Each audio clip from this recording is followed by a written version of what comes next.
Assalamualaikum warahmatullahi wabarakatuh.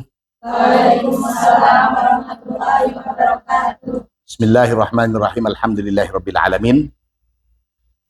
Teman-temanku sekalian, segenap mahasiswi pasca sarjana rahimakumullah. Alhamdulillah pada pagi hari ini kita bisa berkumpul bersama-sama dalam rangka meneruskan perkuliahan kita tentang studi pesantren dan aswaja.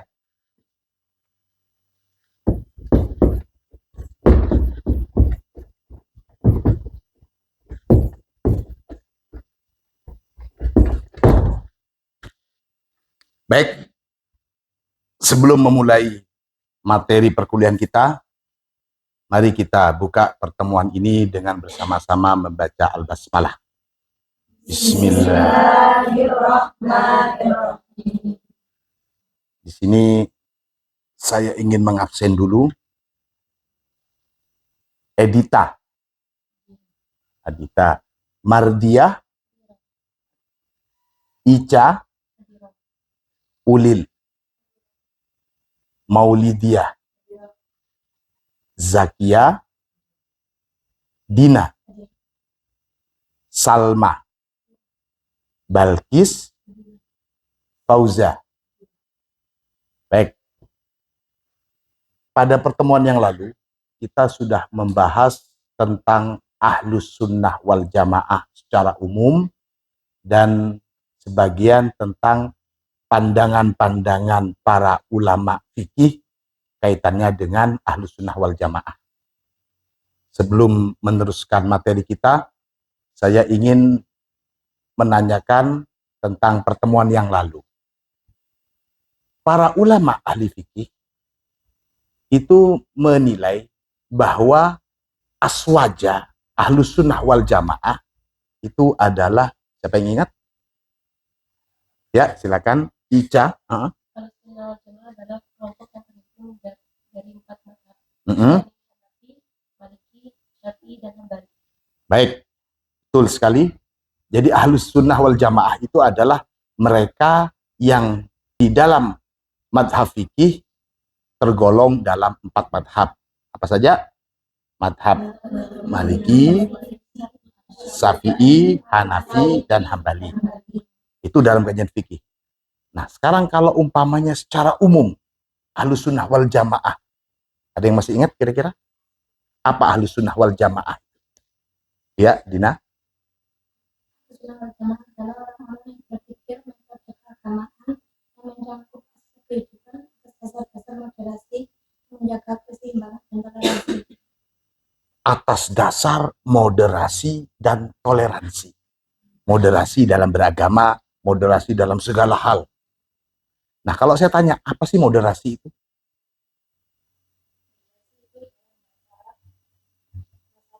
Wasaton atau moderat yang ada di tengah-tengah.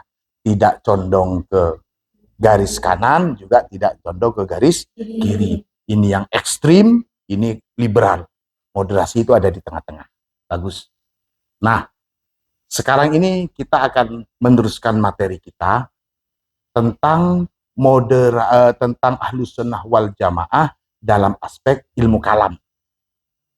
Kita ketahui bahwasanya selain dalam cakupan pemahaman fikih dan sosial, tidak kalah sengitnya juga pembicaraan dalam hal ilmu kalam. Maka dalam posisi ini Ahlus Sunnah wal Jamaah tentu mempunyai bagian yang tidak cenderung kepada Qadariyah, juga Jabariyah. Kemarin sekilas kita tentang ini.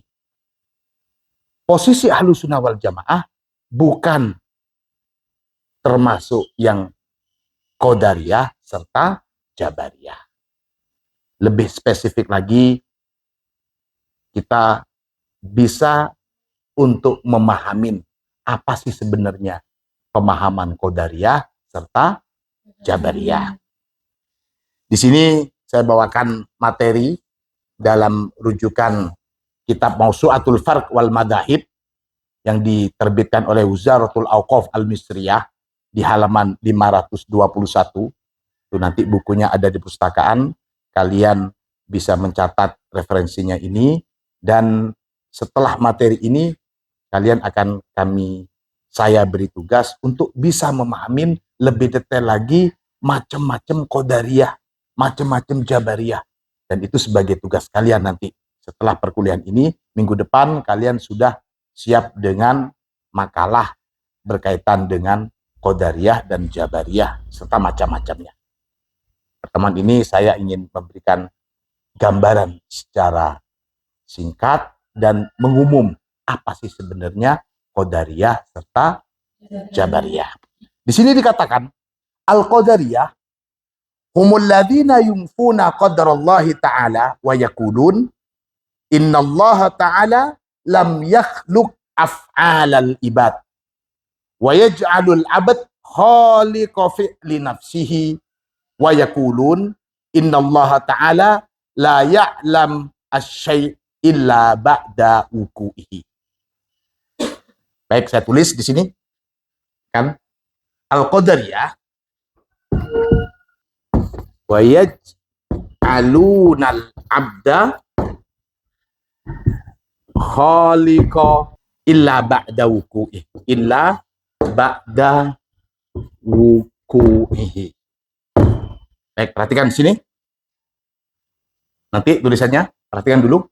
Al-qadariyah, adapun yang dimaksud dengan pemahaman qadariyah itu, kelompok qadariyah itu adalah humul ladzina yumfuna qadrallah. Adalah mereka orang-orang yumfuna yang menafikan, meniadakan qadrallahi, kekuasaan Allah. Jadi kelompok ini Allah nggak berperan apa-apa sama sekali. Allah setelah menciptakan makhluk, ya sudah. Makhluk itu mau ke kiri, mau ke kanan, mau baik, mau jelek, terserah orangnya. Allah sama sekali terlepas dari hal tersebut. Wa yaqulun, mereka juga mengatakan innallaha ta'ala, bahwasanya Allah Ta'ala lam yakhluq af'alal ibad. Allah itu tidak menciptakan atau tidak menjadikan pekerjaan-pekerjaan hamba. Wa yaj'alunal abda, mereka justru menjadikan hamba itu sendiri khaliqa fi'li nafsihi, sebagai pencipta atau pembuat pekerjaan mereka sendiri. Wa yaqulun, mereka juga mengatakan innallaha la ya'lam asy-syai'a. Innallaha la ya'lamu syai'a. Bahwasanya Allah itu la ya'lamu syai'. Allah nggak tahu apa-apa illa ba'da wuku'ihi, kecuali setelah terjadinya sesuatu itu. Si Dina mau kafir, mau muslim, silahkan. Jadi bukan Allah yang menentukan kita itu kafir atau muslim, baik atau jahat, tapi orang itu sendiri. Ini pemahaman qadariyah. Jadi dalam hal ini, apa yang dilakukan oleh seorang hamba, yaitu karena dirinya sendiri. Mau kelakuan baik, mau kelakuan jelek, dan seterusnya, dan seterusnya. Dari faham inilah kemudian keluar pemahaman Mu'tazilah. Atau kemudian yang lebih liberal. Ya, dasarnya dari sini. Jadi secara global itu pemaknaan dari qadariyah. Sementara jabariyah, di sini dikatakan jabariyah wa yaqulun, orang jabariyah itu mengatakan innal abda mujbarun ala af'alihi. Kebalikannya dari qadariyah, jabariyah itu mengatakan bahwa hamba itu mujbarun ala af'alihi. Mereka itu mujbar, itu dipaksa dalam segala perbuatan hamba. Maka wala ikhtiyara lahu, gak ada pilihan. Kita ini menjadi muslim ya karena memang sudah mujbarun bi islamina. Mereka menjadi kafir, mereka itu mujbaruna bi kufrihim. Mereka memang sudah ditentukan kafir sejak dari sananya. Kita muslim ditentukan sejak dari sananya. Jadi jabariyah itu kebalikannya yang qadariyah. Maka mereka juga mengatakan wa annal fa'il al-haqiqi huwallah. Segala amalan, segala pekerjaan, aktivitas orang itu subjek sejatinya fa'ilun hakiki, yang sejatinya melakukan semua pekerjaan itu adalah Allah. Kita duduk di sini ya karena dituntut oleh Allah. Bukan karena keinginan kalian kuliah, bukan. Tapi memang sudah terpaksa kuliah. Kalian menghafal Al-Quran, ya sudah ditentukan sana, terpaksa. Jadi manusia itu tidak punya pilihan. Itu Jabariyah. Nah, dari dua hal ini, kalau kalian bisa menjelaskan secara singkat dan padat, apa perbedaan antara Qadariyah dengan Jabariyah? Ada yang bisa? Qadariyah itu adalah manusia menentukan pekerjaannya sendiri. Sementara Jabariyah, manusia tidak bisa menentukan, tidak punya pilihan. Nah, kembali kepada pembahasan kita tentang Ahlus Sunnah wal Jamaah. Dalam posisi seperti itu, Qadariyah menyatakan bahwa Allah tidak tahu menahu untuk pekerjaan kita. Sementara Jabariyah mengatakan bahwa manusia tidak punya pilihan. Di mana posisi Ahlus Sunnah wal Jamaah? Nah ini kajian. Di mana posisi Ahlus Sunnah wal Jamaah? Ahlus Sunnah wal Jamaah kita tegaskan bahwa dalam hal akidah, dalam ilmu kalam, Ahlus Sunnah wal Jamaah tidak ke Qadariyah, juga tidak ke Jabariyah. Bagaimana maksudnya? Dalam segala kebaikan, bagi orang-orang yang berpahaman Ahlus Sunnah wal Jamaah, mereka meyakini bahwa segala kebaikan, segala ibadah yang kita lakukan, itu murni dari Allah. Kita mengakui itu. Kita jangan menganggap bahwa rajinnya ibadah, kalian rajin kuliah, kalian rajin belajar, itu karena usaha kalian, usaha kita bukan. Tapi itu semata-mata karena taufik serta hidayah dari Allah. Itu menurut pemahaman Ahlus Sunnah wal Jamaah dalam laku kebaikan kita. Kebalikannya, untuk hal-hal yang jelek, untuk dosa, perbuatan-perbuatan yang negatif, kita tidak boleh menisbatkan itu kepada Allah.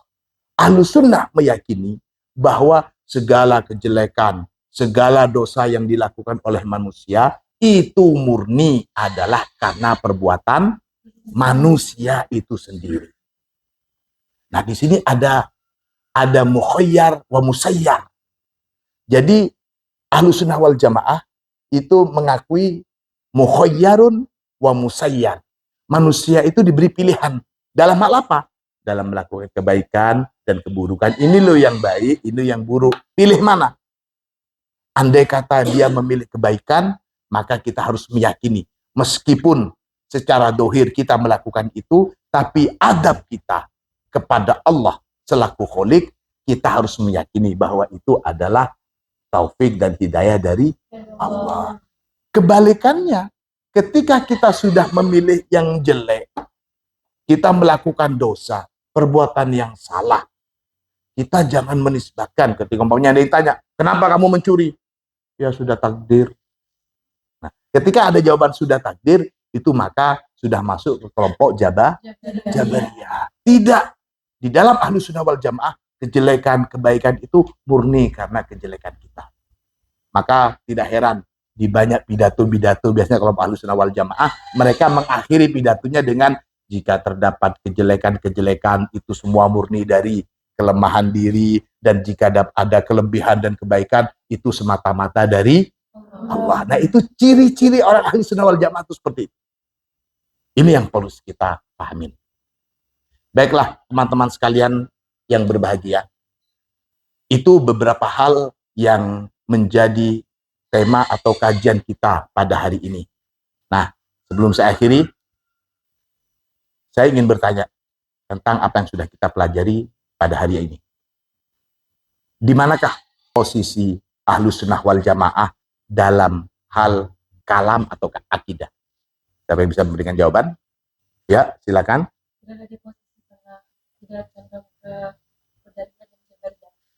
Ahlus Sunnah wal Jamaah berada di posisi tengah, tidak di antara Qadariyah, juga tidak di antara Jabariyah. Baik, apa itu Qadariyah? Siapa yang bisa? Qadariyah? Yang lain? Ayo, Qadariyah. Siapa yang bisa? Ya, silakan. Qadariyah adalah kelompok yang meniadakan takdir atau qudratullah. Bagus. Jabariyah. Siapa itu kelompok Jabariyah? Kebalikan dari Qadariyah tadi adalah